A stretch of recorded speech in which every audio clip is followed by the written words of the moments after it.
Hi, welcome back. So I know it's been a while since I've done a video. I've got a couple that I'm still editing, and I've been doing some other things, so I've been kind of busy. But I just got this in yesterday. I really had to do a video for it. I've not done an unboxing video before because I'm not generally a big fan, but honestly, I've been waiting on this thing for months. I found somebody got a reasonably good deal on as a pre-order.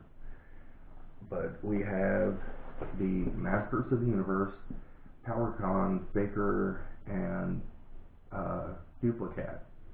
It's Manical something. I'll find out when I get it. It doesn't have a label on the box. But, so we have the Masters of the Universe logo. We have some really great pencil art with Faker, Battle-Cat, or Dupli-Cat. Masters of the Universe and Manical logo there. The sides are pretty bland. There's nothing on them. The bottom's just general information. The other side has a really cool picture of him riding on Battle-Cat. Or Dupli-Cat. I call him Battle-Cat, I'm sorry. Okay, so this was a PowerCon exclusive. Wait a second. I need something real quick.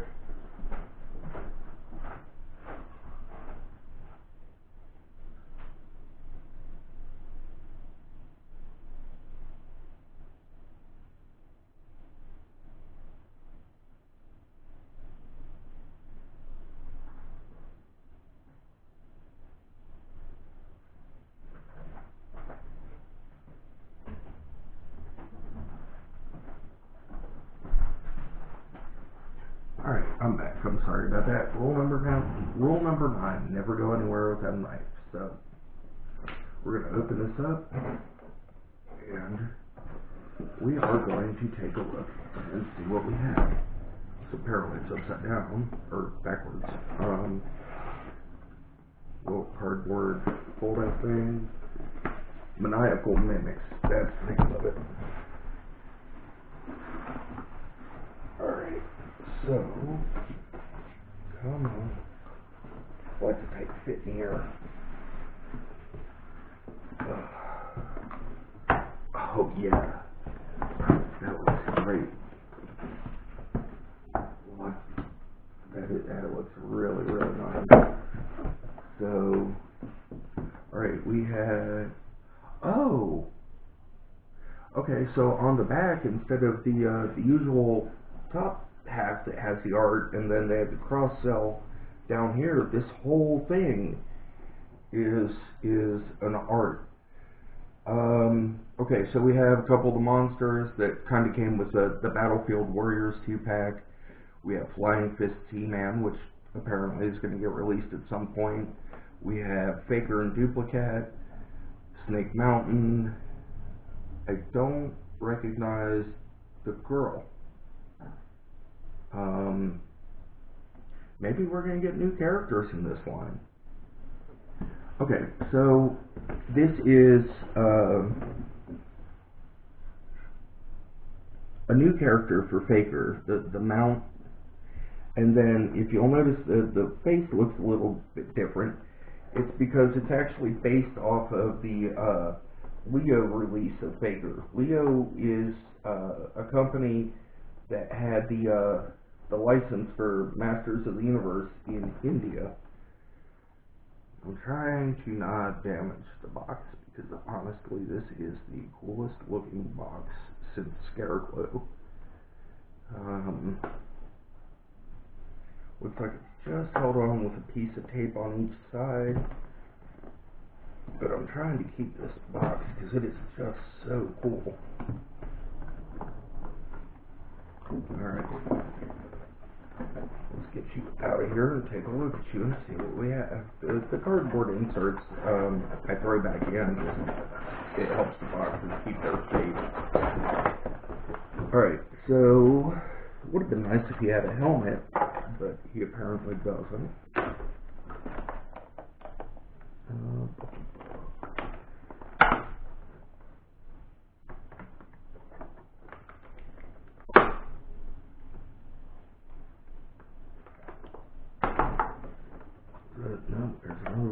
here. I'm trying to do this without cutting the legs or anything. Oh, there's two of them. The back leg has one, and the front leg has one. And then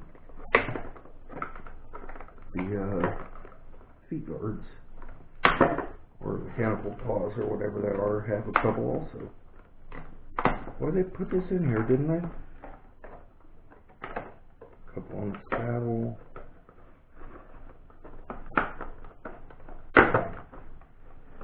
Alright, I think that's all of them.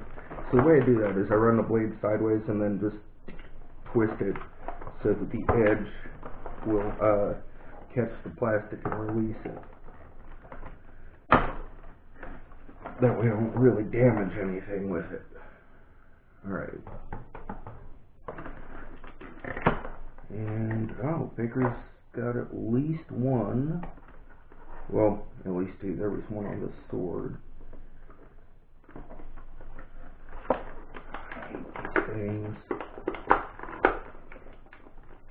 Anybody else hate these little tie strip rubber bandy things? They are just horrible. Close the leg out a bit. There we go. Alright, now I should be able to get him out. Now, great. On the plus side, I know they come apart, so I'm not going to lose my mind about it. So the Leo release faker is a bit different than the normal US release. It's not just faker. The blue He-Man body with the orange Skeletor armor and the orange He-Man sword, or Skeletor sword. But he had the full Skeletor complement of equipment, which is why I've generally maintained that Faker actually has Skeletor's weapons, not He-Man's, even though the swords are the same. Alright, so he has this makeup on his eyes. He's got these black circles around them. There are no pupils, though, this time, which is odd, because I think the original one had one. Unfortunately, it's really expensive and well out of my price range. I found an incomplete one with a broken waist piece for $1,500 a couple of weeks ago. And, well, I'm not going to buy a broken thing to put in my collection. Oh, okay. So, aside from the face makeup, looks like it is basically the same faker that we've gotten a couple of times so far. We saw the hand popped off, the arm pops out pretty easily, and yep, it's completely smooth. So he has the electronics tampographed on his chest. I'll just set this back. I am not generally going to start pulling him apart and putting him back together. I think that the hair looks more orange on this one, where it was redder on the other. But the biggest appeal for this, the first time I saw the Leo Faker, oh, I don't know, 2005 or so, was the eye makeup. I like the raccoon look. It looks cool. It's you know, most places when other countries get releases, JoJo had a lot. You know, they crossed over, and the only real differences were the little country flags on the vehicles. I don't know about the UK ones. I've never had any of the vehicles proper. I do have a Red Shadows Snake Escape armor, but not one of the Action Force JoJos. But I have a couple of Canadians, so instead of the US flag, they have a little Canadian flag on them. Alright, so this is the same mold as He-Man, and the same outside of the face paint color scheme as, or paint scheme as the previous faker. Let's see. You know what? Give me a second. I am probably not going to edit this, so you're going to have to bear with me getting up and moving. I'll be back.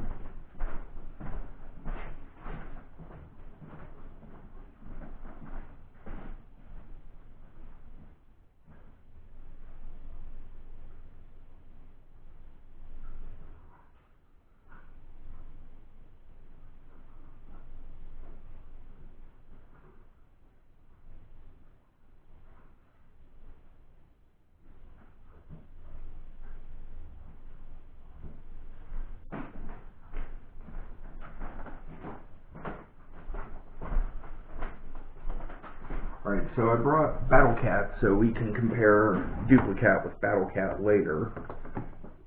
And for right now, we're going to focus on Faker and the PowerCon Faker.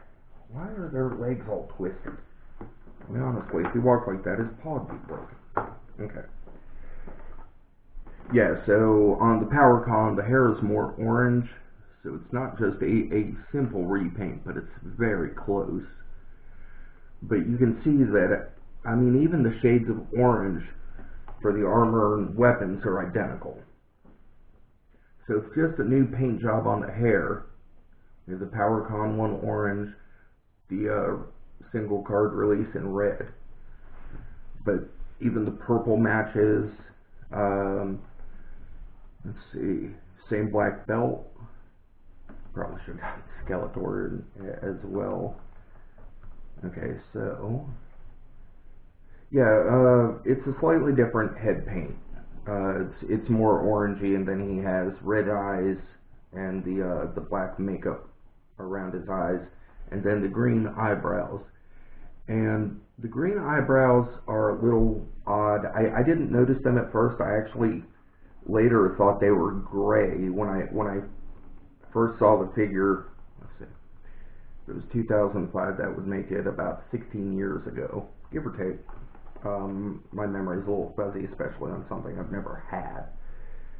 Alright, but he does come with a complete set of Skeletor's weapons.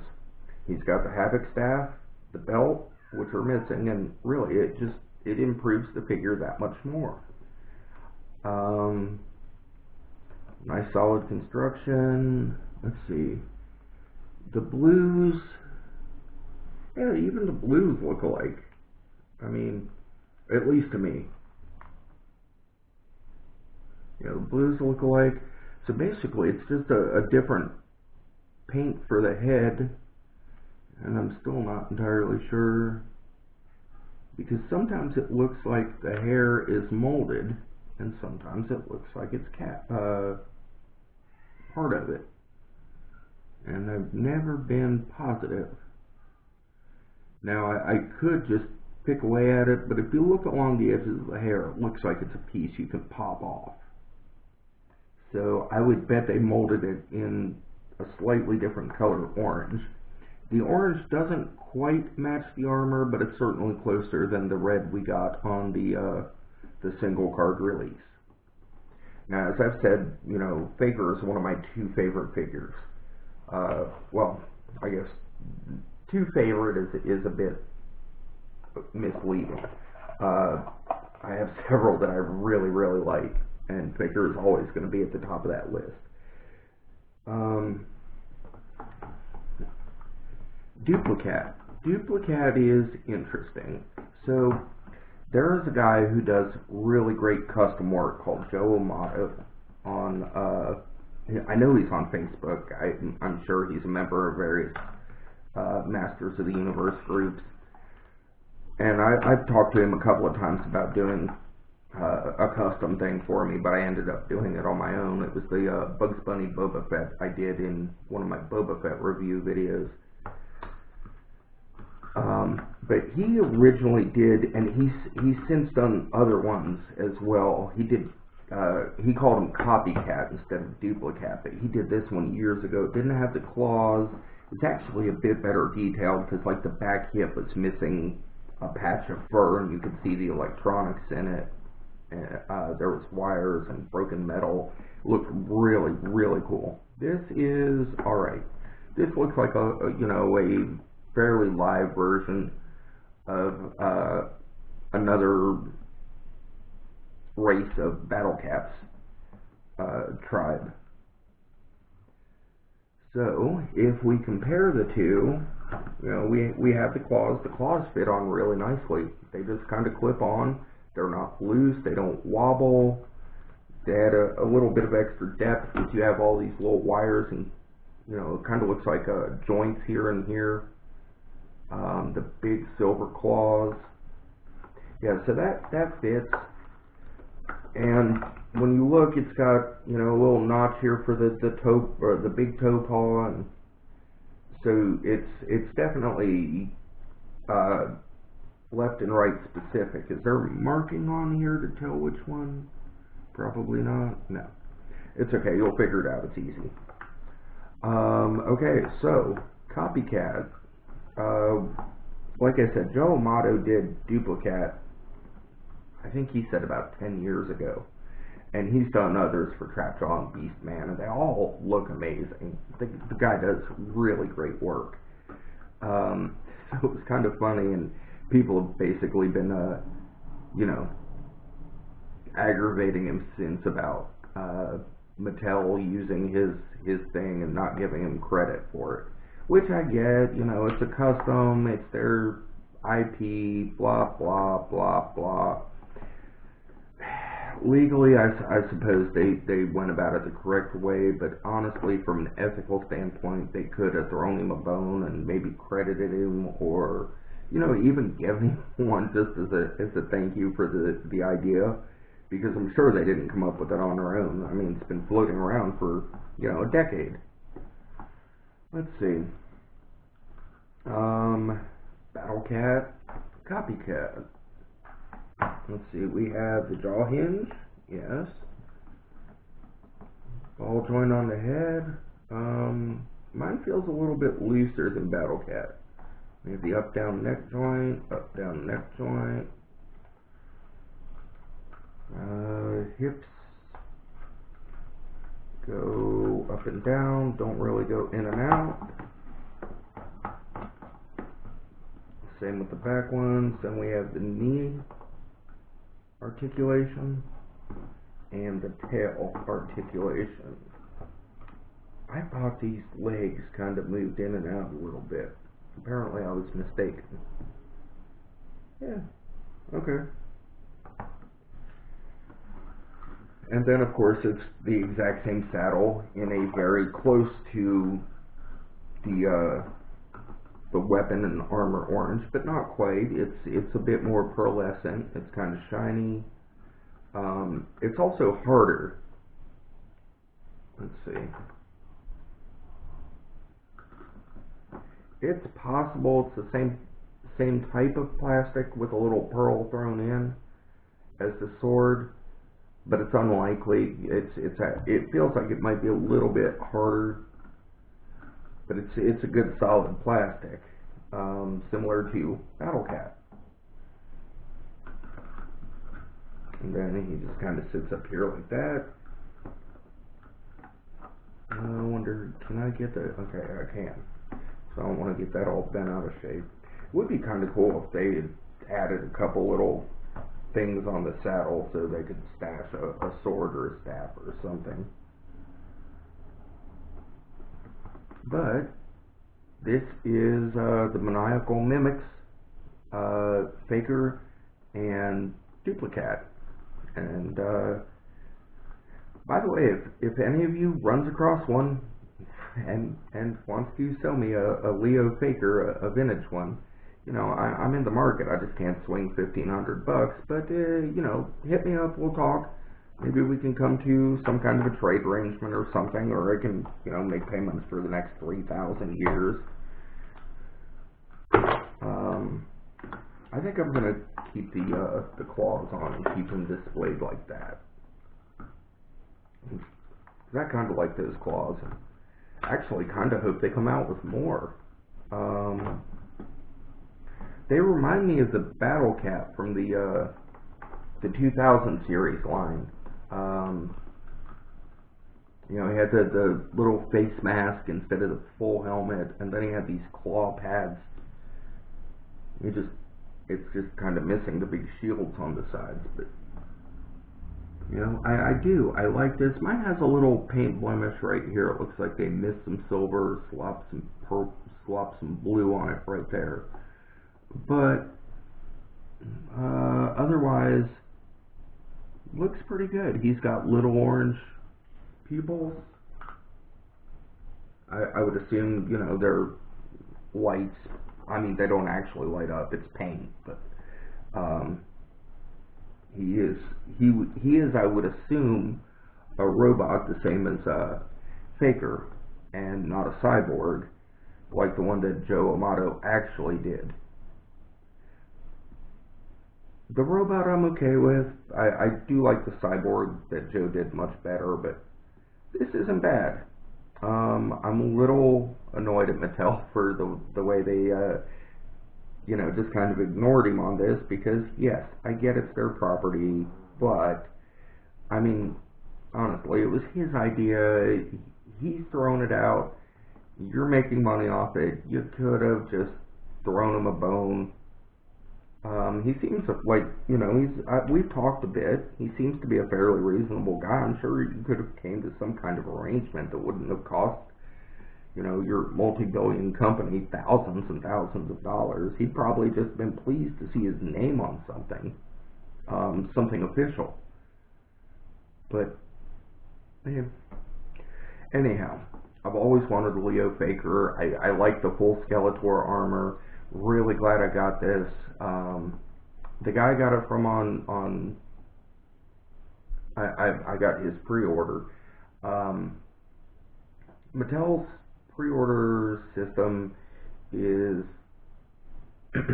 questionable, but the guy I got it from was continually in contact, never ducked me. Anytime I'm like, hey, have you heard anything? I see a couple of people started getting theirs. He's like, oh, I haven't heard anything yet. I'll send them a letter. And then, you know, the next day or 2 days later or 3 days later, I'd get a response. He's like, they said it's still pending. They should be out by this date, this date. Eventually, the last one I heard was November the 5th. Now, today's Thanksgiving, which makes it the 24th. I'm sorry, not the 5th, the 15th. So I sent him a message on the 16th. I said, you heard anything yet? It was supposed to be sent out the 15th. He said, no, I'll send them another letter. And the next day he sent me an email. He goes, it showed up without a shipping notice. It's here, I'll send it on. So he did. I got it yesterday. I wanted to do the video, but I've just been sidetracked and trying to deal with Thanksgiving and stuff. So, let me know what you thought. What do you think of Leo Faker? Is it a cool variant? Is it kind of a useless variant?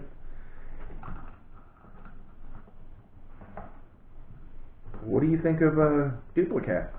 I mean, you know, is he a neat addition? Is he just a waste that we could have gotten something better, like I don't know, Manical for Hordak? Because they released the other PowerCon exclusives was a Castle Grayskull add-on set. It had the spacesuit, the Spirit of Grayskull skull that clips onto the top, and the grate with the tentacle arm. They actually named the creature in the new Revelation series. And then they came out with the Horde 4-pack. It has Hordak and Grizzlor, and then 2 Horde troopers, a stealth one and something else, a red one and a black one. They're new. I'll get familiar with them eventually, I'm sure. I passed on the Horde set, but this one I actually got somebody's pre-order because they were sold out when I originally tried to get it. The Faker is easily my favorite figure. So I had to get this, so I added it to the collection. I'm really glad it showed up. It showed up in great shape. I really do like the figure. Dupli-Cat's alright. I probably would have done maybe orange stripes and a slightly darker blue, but overall it's not bad. It makes a nice counterpart to Battle Cat. I like the mechanical claws. They're a nice touch. Honestly, Mattel saved a ton of cash just sending us stuff in different colors that we already had.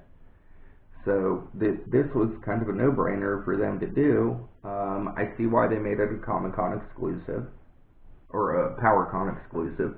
And honestly, as much as I complain about exclusives, this is what an exclusive should be. It's kind of a variant figure that most people aren't likely to have a whole lot of interest in. I do because of the character, and I recognize that I am not the average viewer. I like things a particular way. You know, they did the Lords of Power 5-pack last year. That was another. It was not a bad idea. We got some retools. They're a bit different from what the original releases ended up being, or not the original releases, but the retail releases. So apparently Mattel's learned from their Masters of the Universe Classics issues where, you know, they made exclusives, and the first couple of exclusives made sense. It was like Wondar or Savage He-Man or Wonder Bread He-Man or whatever you call him. But later on, a couple of years later, one of their exclusives was Shadow Weaver. And for those of you who've been following He-Man, especially She-Ra, people lost their minds over that. And I have to agree, that was not a good character for an exclusive. Shadow Weaver was really prominent in the Filmation cartoons. So if you're going after collectors, that should have been a regular release. You could have had Bubble Power She-Ra that came out later as the subscription exclusive. Speaking of subscriptions, Mattel, if you are watching this, ever stumble across this, honestly, as long as you put out Faker and Teal, I'll buy your He-Man stuff, but a subscription would not be the most horrible idea and a way to augment retail. I'm sure you all have done the math to figure out that it doesn't work, and I don't know what I'm talking about because, well, I was watching no, you know what? I'm going to do another video here in a minute, so give me a second. I'm just going to end this, and then I'll start the other. You can follow it next. It's going to be just a little rant and me talking about toys. I'll be back. Thank you very much.